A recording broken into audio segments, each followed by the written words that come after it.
The HOA stole dirt from my ranch to build their fancy flower pond, thinking they could save $3,000 on fill.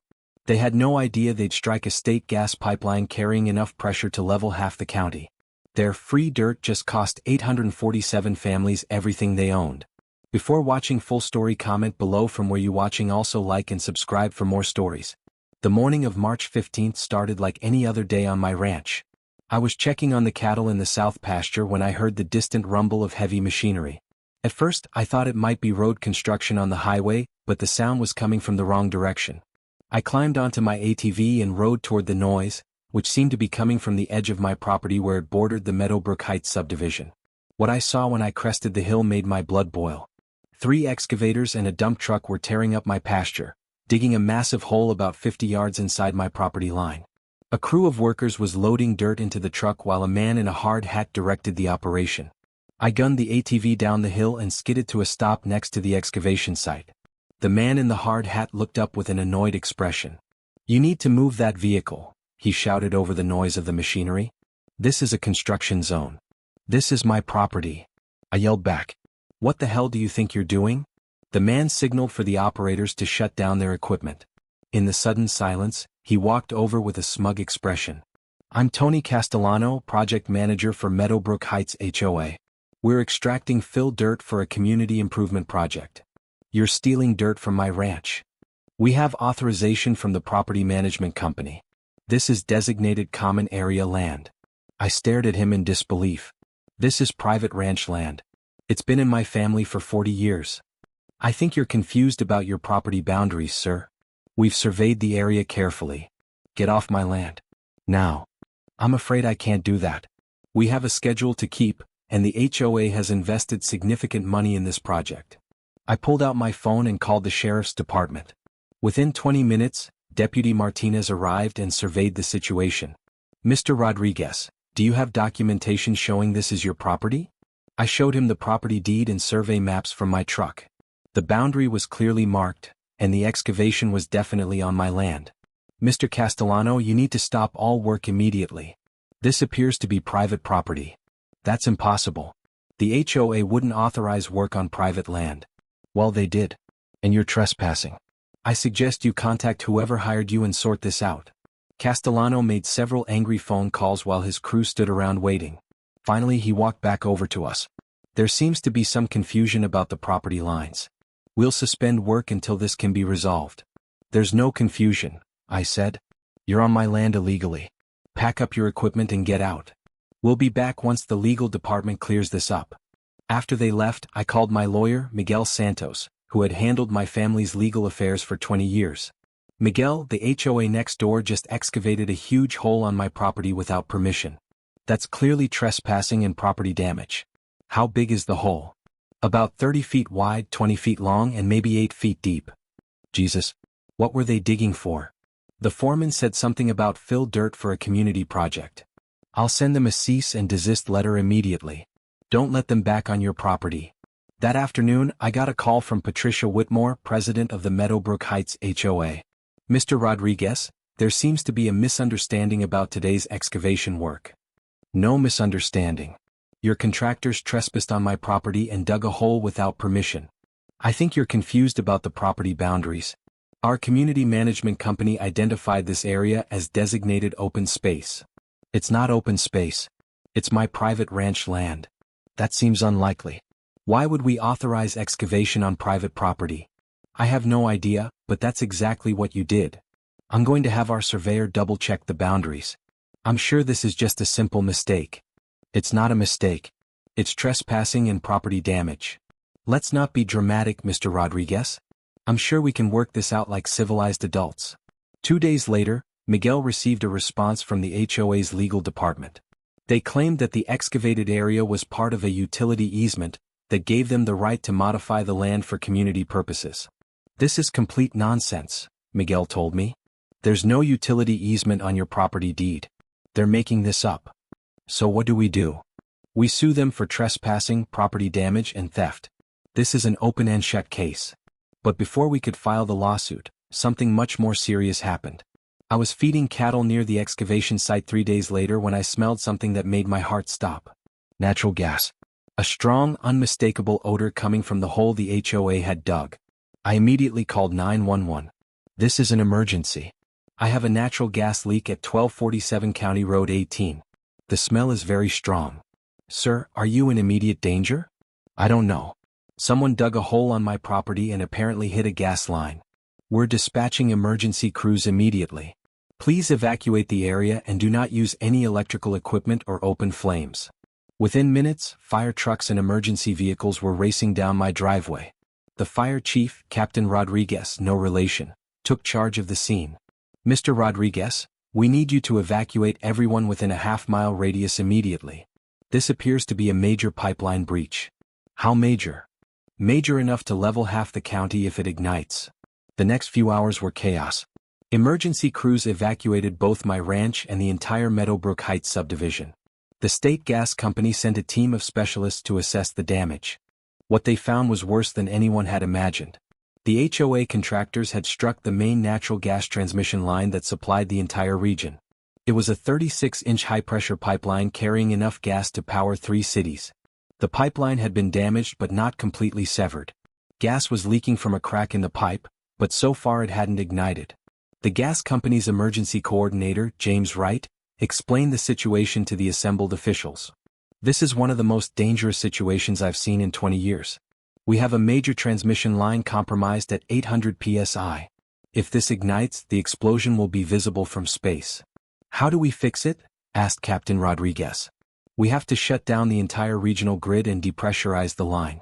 That means cutting gas service to about 200,000 customers. For how long? Minimum 72 hours, possibly a week. The economic impact was staggering. Hospitals had to switch to backup power. Restaurants closed. Manufacturing plants shut down. The regional airport canceled flights because their fuel systems depended on natural gas. The estimated cost was $50 million in economic losses for every day the gas was shut off. But the immediate priority was preventing an explosion. Specialized crews worked around the clock to repair the damaged pipeline while emergency teams maintained a safety perimeter. During this time, I learned more about what the HOA had been planning with their Fill Dirt project. Patricia Whitmore had envisioned a decorative pond as the centerpiece of their community entrance. The pond would be surrounded by flower gardens and walking paths, creating an impressive gateway to Meadowbrook Heights. But the project required a lot of fill dirt to build up the area around the pond.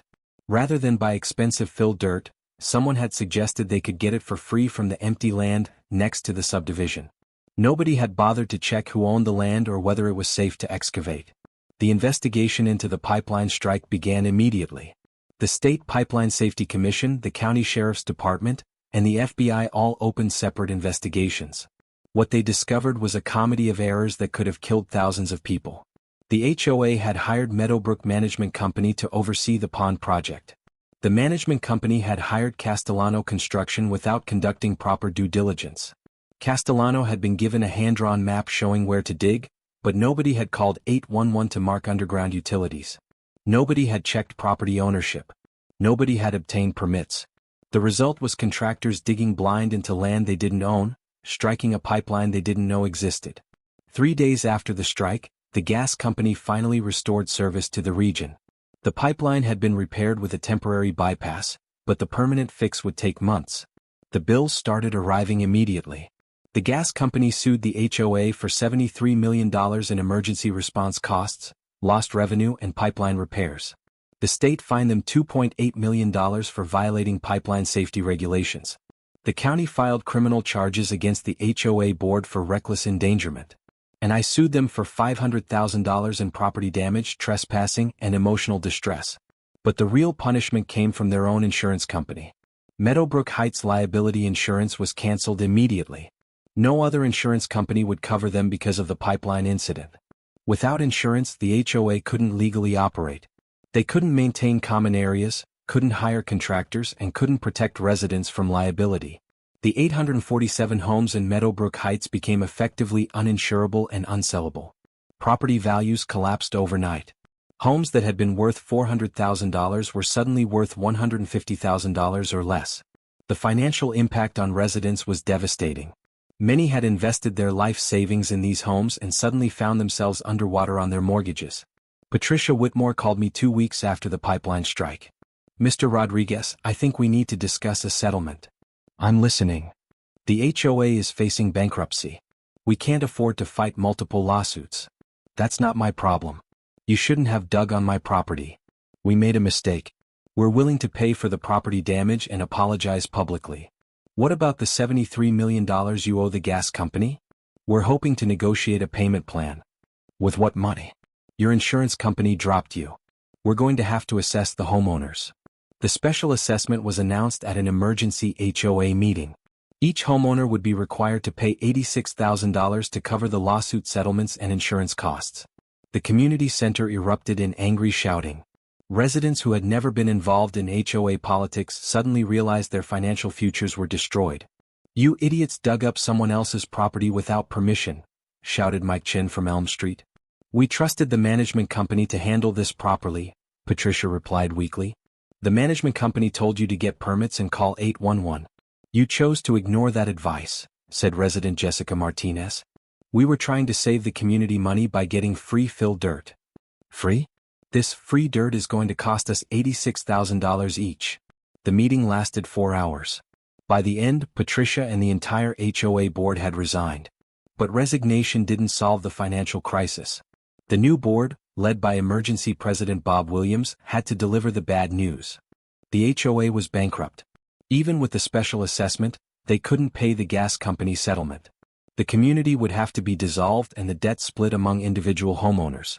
Many residents simply walked away from their homes rather than pay the assessment. Within 6 months, 200 houses in Meadowbrook Heights were in foreclosure. The subdivision became a ghost town. Empty houses lined the streets, and the unfinished pond project sat abandoned like a bomb crater. Meanwhile, my lawsuit proceeded through the courts. The case was straightforward. The HOA had trespassed on my property and caused massive damage through their negligence. The settlement was $1.2 million, paid by the HOA's remaining assets and personal guarantees from the former board members. Patricia Whitmore lost her house and had to file for personal bankruptcy. The other board members faced similar financial ruin. But the most satisfying part came when I learned what they had originally planned to do with my stolen dirt. The decorative pond was supposed to be 3 feet deep and lined with decorative stones. It would have held about 20,000 gallons of water and featured a small fountain in the center. The cost of the pond, including landscaping and walkways, was budgeted at $45,000. To save money on filled dirt, they had stolen from my property and created a liability that ultimately cost the community over $200 million. The math was staggering. They had destroyed 847 families financially to avoid spending $3,000 on legitimate filled dirt. 6 months after the pipeline strike, I received a visit from James Wright, the gas company's emergency coordinator. "Mr. Rodriguez, I wanted to thank you for calling 911 immediately when you smelled the gas leak. I just did what anyone would do." "Actually, you didn't. We've had 3 other pipeline strikes this year where people ignored the smell or tried to investigate themselves. Your quick action probably saved hundreds of lives." "What's the final damage assessment?" "The pipeline repair cost $12 million. The emergency response cost another $8 million. Lost revenue from the shutdown was $73 million. And the HOA is paying all of that?" "They're supposed to, but they declared bankruptcy last week.